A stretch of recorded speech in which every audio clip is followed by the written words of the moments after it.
The city skyline was absolutely breathtaking that evening. The kind of view that makes you pause and just take it all in. The sun was setting behind the skyscrapers, painting the sky in vibrant oranges and pinks that reflected off the glass buildings like a kaleidoscope. I remember thinking how perfect the moment was as I stepped onto the rooftop bar, the Skyview Lounge. It was my third week in the city, and I was still getting used to the pace of everything. Moving here had been a leap of faith after ending a 5-year relationship that had grown comfortable but stagnant. Sometimes you need to shake things up to remember who you really are. The Skyview was known as one of the most inclusive spots in the downtown area, a place where the LGBTQ+ community could feel completely at ease. The rooftop space was decorated with string lights that twinkled like stars, potted plants that added a touch of green to the urban landscape, and comfortable seating arrangements that encouraged conversation. Music played at just the right volume, loud enough to create atmosphere, but quiet enough to allow people to talk without shouting. As I made my way to the bar, I noticed him immediately. There was something magnetic about the way he moved behind the counter, effortlessly mixing drinks while maintaining conversations with multiple patrons. His name tag read Jamie, and he had the kind of smile that made you feel like you were the only person in the room. His dark curly hair fell slightly over one eye, and he'd occasionally brush it back with a quick movement of his hand. I found myself watching this gesture repeatedly as I waited for my turn to order. "First time at the Skyview?" Jamie asked when I finally reached the bar. His voice had a slight rasp to it that was immediately charming. "Is it that obvious?" I laughed, feeling a bit self-conscious. "I'm Alex. Just moved here from Portland." "Welcome to the concrete jungle, Alex from Portland. What can I get you?" Jamie's eyes were warm and inviting, a rich brown that crinkled at the corners when he smiled. "What's your specialty?" I asked, leaning slightly against the bar. "Depends on what you're in the mood for. Something sweet? Something strong? Something that'll make you question your life choices tomorrow morning." He raised an eyebrow playfully. I couldn't help but laugh. Maybe something in between questioning my life choices and actually remembering this evening. "I've got just the thing," Jamie said, and began mixing a drink with practiced precision. His hands moved quickly, adding various liquors and a splash of something bright blue. He slid the finished product across the bar to me. "I call it New Beginnings." Seemed appropriate. The drink was delicious, slightly sweet with a hint of citrus, and just enough alcohol to create a pleasant warmth.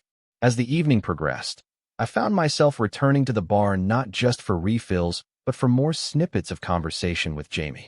The rooftop was getting busier, but somehow each time I approached, he would find a moment to exchange a few words, ask how I was enjoying the city, or recommend places I should visit. The bar was filled with a diverse crowd, groups of friends celebrating birthdays, couples on dates, solo visitors like myself looking to connect. The energy was infectious, and I found myself relaxing into the atmosphere, the stress of my new job and unfamiliar city melting away. I struck up conversations with a few other patrons, but my eyes kept drifting back to Jamie. Around 10 p.m., I noticed Jamie checking his phone with a frown. He had a quick conversation with another bartender, and then made his way over to where I was standing near the edge of the rooftop, taking in the view. "Enjoying the skyline?" he asked, joining me at the railing. "It's incredible," I admitted. "In Portland, we have mountains and trees. This is a different kind of beautiful." "The city has its moments," Jamie agreed. "Listen, I hate to be the bearer of bad news, but we just got word that we need to close early tonight. Some issue with the building's electrical system that they need to check out." "Oh," I said, trying to hide my disappointment. Not just at the bar closing, but at the thought of ending my conversation with Jamie. "Well, thanks for letting me know. What time are you closing?" "Management wants everyone out in about 15 minutes, Jamie explained. "But," he hesitated, "if you wanted to finish your drink, I could probably make an exception. Security will still be here, but most of the staff is leaving once we clear the place out." My heart skipped a beat. Was he suggesting what I thought he was? "Are you sure that's okay? I don't want to get you in trouble." Jamie shrugged with a smile. "I've been working here for 3 years. I think I've earned a little flexibility. Plus, it seems a shame to cut your Skyview experience short." As Jamie made the announcement about the early closure, there was a collective groan from the crowd. People began gathering their belongings, finishing their drinks, and making their way to the elevator. I watched as Jamie and the other staff efficiently handled the situation, offering rain checks and apologizing for the inconvenience. Within 20 minutes, the once bustling rooftop had emptied out, leaving just me, Jamie, and a security guard who was stationed by the elevator. "Carlos is cool," Jamie explained, nodding toward the guard. "He said we can stay and finish our drinks as long as we lock up properly when we leave." The atmosphere had completely transformed. Without the crowd, and with the music turned down low, the rooftop felt intimate and almost magical. The city lights stretched out before us, a tapestry of twinkling windows and glowing streets. Jamie had poured himself a drink, just soda water with lime, and joined me at a small table near the edge of the roof. "So, Alex from Portland, what brought you to our concrete jungle?" Jamie asked, settling into his chair. I took a sip of my drink, considering how much to share. "A fresh start, I guess. I ended a long-term relationship about 6 months ago, and everything in Portland reminded me of him. Every coffee shop, every park, every street corner had a memory attached. I needed somewhere new, somewhere I could just be myself without all that history following me around." Jamie nodded understandingly. "That's brave, you know. Most people talk about making big changes after a breakup, but few actually follow through. What about you?" I asked. "Have you always lived here?" "Born and raised," Jamie confirmed. "Left for college for a few years, thought I'd never come back, but the city has a way of pulling you in. It's in my blood now. I couldn't imagine living anywhere else." Our conversation flowed effortlessly from there. Jamie told me about growing up in the city's east side, about his large family with 4 sisters, about his dream of opening his own bar someday. I shared stories about my job in graphic design, my passion for photography, and my ongoing adjustment to city life. We discovered shared interests in obscure indie bands, a love for spicy food, and a mutual addiction to true crime podcasts. As we talked, I couldn't help but notice the way the city lights reflected in Jamie's eyes, or how his laugh seemed to warm the cool night air. There was an ease between us that felt rare, especially with someone I'd just met. Time seemed to slow down and speed up simultaneously.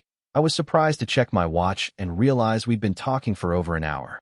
"So what's the hardest part about moving to a new city?" Jamie asked, leaning forward slightly. I thought about it for a moment. "The loneliness, I think. Not knowing anyone.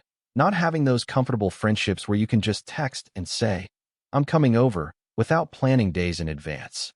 In Portland, I had my people, you know. Here, I'm still figuring out who those people might be."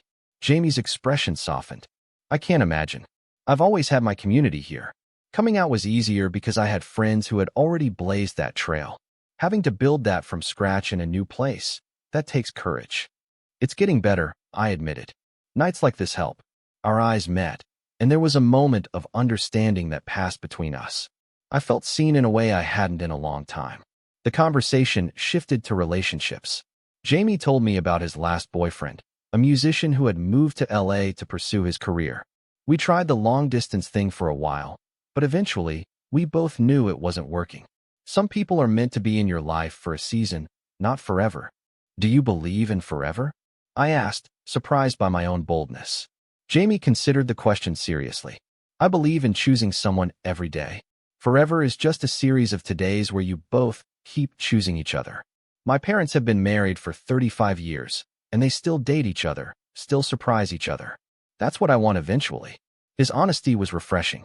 In my previous relationship, we'd stopped choosing each other long before we actually broke up. We'd fallen into routines, taken each other for granted, let the spark die out gradually until we were more roommates than partners. "What about you?" Jamie asked. "After your breakup, are you looking for something serious again, or just enjoying the freedom?" I traced the rim of my glass with my finger, thinking about how to answer. I wasn't looking for anything when I moved here. I thought I needed time on my own to figure out who I am outside of a relationship. But I'm also not opposed to connecting with someone if it feels right. I looked up and found Jamie watching me intently. The music had shifted to something slow and melodic. The security guard, Carlos, was scrolling through his phone by the elevator, giving us our space. The night had cooled, and I shivered slightly in my light jacket. "Cold?" Jamie asked, noticing immediately. "A little," I admitted. Without hesitation, Jamie stood up and removed his flannel overshirt, draping it around my shoulders. "Can't have you freezing on your first visit to the Skyview." The shirt was warm from his body and smelled faintly of cologne, something woodsy and subtle. "Thanks," I said, pulling it closer around me. Our hands brushed as he adjusted the collar, and I felt a jolt of electricity at the contact. Jamie's hand lingered for just a moment longer than necessary, and when our eyes met, I knew he had felt it too. He sat back down, closer this time. There was a new tension in the air, a delicious kind of anticipation that made my heart beat faster. We continued talking, but there was an undercurrent to our conversation now, a subtext in every glance and smile. "Can I ask you something?" Jamie said after a brief lull in conversation. "Anything," I replied, meaning it. "What scares you most about starting over?" The question caught me off guard with its perceptiveness. I took a moment to gather my thoughts. I'm afraid of making the same mistakes, of falling into patterns that don't serve me. In my last relationship, I lost parts of myself trying to be what I thought he wanted. I'm scared of doing that again. Jamie nodded slowly. That's real. I've done that too, shaped myself to fit someone else's idea of who I should be. It's exhausting. Exactly, I agreed, feeling understood. What about you? What scares you? Jamie looked out at the city for a moment before answering. Vulnerability, I guess. I'm good at this. He gestured around the bar, at being charming, keeping things light. But letting someone see the messy parts, the insecurities, the dreams that I'm afraid won't come true, that's harder. His honesty created a space for deeper connection. We both recognized the risk the other was taking by sharing these fears. It was a gift, this mutual vulnerability under the night sky. Would you like one more drink before we go? Jamie asked, standing up. I can make us something special for the road. I'd like that, I said, watching as he walked back behind the bar. There was something captivating about seeing him in his element, confident and skilled. He mixed 2 drinks with careful attention, then returned to our table. To new beginnings, he said, raising his glass to mine.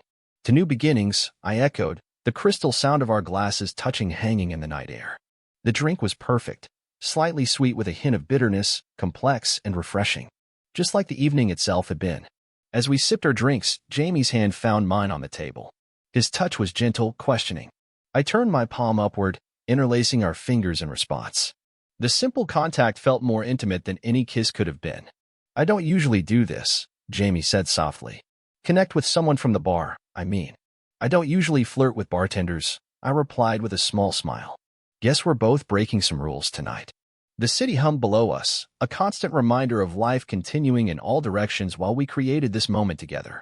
Carlos coughed discreetly from his position by the elevator, probably wondering how much longer we'd be. We should probably wrap this up, Jamie said, noticing the time. But I don't want this night to end. Neither do I admitted. We stood up simultaneously, still holding hands. The space between us seemed charged with possibility. Jamie took a step closer, and I could feel the warmth of his breath, see the question in his eyes. I nodded slightly, answering the unasked question. His lips met mine softly at first, then with growing confidence as I responded. The kiss was everything a first kiss should be, exciting, tender, full of promise. The city lights blurred in my peripheral vision as I closed my eyes and gave myself over to the moment. His hand came up to cup my face, and I felt myself melting into his touch. When we finally pulled apart, we were both slightly breathless. Jamie rested his forehead against mine, a smile playing at the corners of his mouth. Wow, he whispered.